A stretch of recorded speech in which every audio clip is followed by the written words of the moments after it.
Good day everyone! Kung bago ka sa mundo ng Axie Infinity at ang tanong mo how to get QR code in Axie Infinity or nag-expire ng iyong QR code dahil 14 days lang valid guys ang ating QR code at kailangan ulit natin mag-scan ng bago. Ang gagawin natin, pupunta tayo sa ating Kiwi browser. Then, i-click natin yung 3 dots. Then, punta tayo dito sa may Ronin Wallet extension natin. Okay guys, kung nawala yung Ronin Wallet mo dito sa may Kiwi browser mo, meron din kaming tutorial kung paano mo maibabalik ang Ronin Wallet extension mo. Minsan kasi nangyayari talaga yan, nawawala siya dito. So ayan na nga, click na natin yung ating Ronin Wallet here. And mag-login tayo.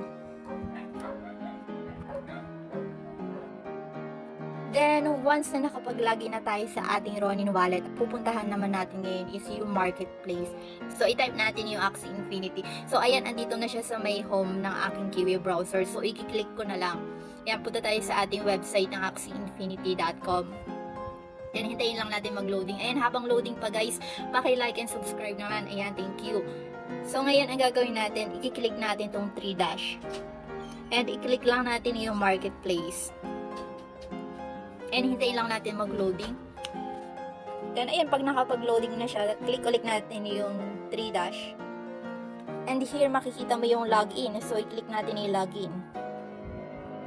Ayan. Then, select natin yung login with Ronin Wallet.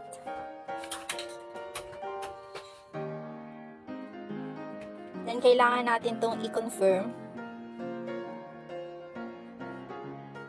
Once na ma-confirm natin, ayan, nakapag-login na tayo. Then, i-click ulit natin yung 3 dash. Ay, makikita na agad natin dito yung ating QR code. Ayan, under ng iyong My Account, makikita mo dito yung Show QR. So, pag kinlik mo yan, picturean mo na. Kasi yun na yung gagamitin mo.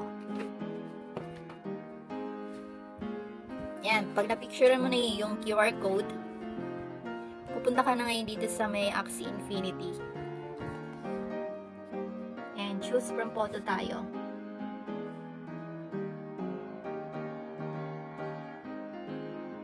Ayun guys, in case mangyayari ito sa'yo, mababasa mo dito, can detect the QR code. Panoodin mo ang tutorial namin na to para alam mo kung paano masolusyonan ang ganitong problema. Okay guys, hanggang dito na lang ang ating tutorial for today. Thank you and have a blessed day.